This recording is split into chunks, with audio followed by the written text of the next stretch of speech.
జనవాణి అనే కార్యక్రమానికి ఎందుకు వచ్చింది మీకు? నాకు ఫంక్షన్ కావాలని 13 years లో మ్యారేజ్ అయిపోయింది. మా హస్బెండ్ వేరేగా వెళ్ళిపోయారు. నేను మా నాన్నగారి దగ్గరే ఉండిపోయానండి. అందుకని నాకు ఫంక్షన్ రాయమని వచ్చానండి. మా ఊర్లో తిరిగాను రాజమండ్రిలో. వాళ్ళు ఇదని అదని ఇద్దామని అత్తమ్మని అన్నారు కానీ అవ్వట్లేదండి. ఇంకా ఈసారి చేస్తారని నాకు నమ్మకం వచ్చి నేను ఇక్కడికి వచ్చాను విజయవాడ. చేస్తారంటారా పవన్ కళ్యాణ్ గారు? చేస్తారండి. ఏంటంటే అంత నమ్మకం అంటే పవన్ కళ్యాణ్ గారు? నాకు నమ్మకం ఉన్నదండి. ఏంటంటే ఇక్కడ రెస్పాన్స్ బాగుంది. మనం అడిగే ప్రతి క్వశ్చన్ కి వాళ్ళు చెప్తున్నారు, చేస్తాము, ఇది అవుతుంది, ఇది జరుగుతుంది అని చెప్తున్నారండి. ఎలా ఉందండి పవన్ కళ్యాణ్ గారు? చాలా బాగుందండి. ఎక్కడికి వెళ్ళినా కూడా ఆయన బాగా ప్రతి ఒక్కళ్ళు నోటంటే ఆయన పేరే అవుతున్నది.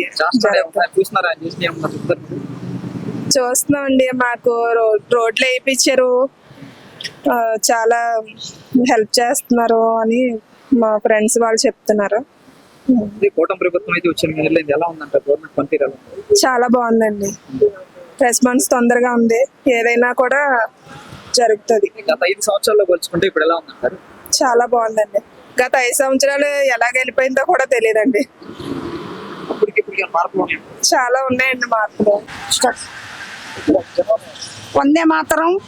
మనం భారతదేశంలో పుట్టినందుకు మన పూర్వజన్మ సుకృతం. అయితే ప్రతి జీవితంలో ప్రతి నాయకు వల్ల కొన్ని మంచి జరగచ్చు, చెడు జరగచ్చు, అంటే ప్లస్ మైనస్ కొన్ని పాయింట్ల్లో. అయితే ఏంటంటే నేను ఒక విషయం గురించి మన రాజకీయ నాయకులకి విజ్ఞప్తి చేస్తున్నాను.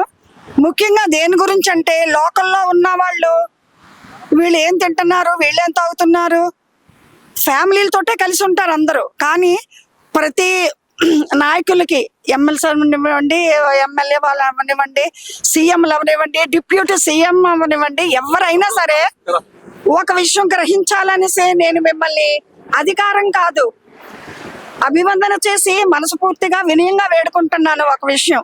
ఎందుకంటే నాకు 75 years నా జీవిత అనుభవంలో మా ముత్తాతల దగ్గర నుండి ఈ యుద్ధాలు చేయడాలు ఇవి అన్ని జరిగాయి. అయితే ఏంటంటే నాకు 4 కొడుకులు, 2 కొడుకులు బిఎస్ఎఫ్ 30 years చేశారండి. బిఎస్ఎఫ్ చేసి 30 years చేసిన తర్వాత నేను రిటైర్డ్ ప్రిన్సిపాల్ని సికే జూనియర్ కాలేజ్ మంగళగిరి. ఇప్పుడు ఉన్న కూటమి ప్రభుత్వం చాలా బాగుంది.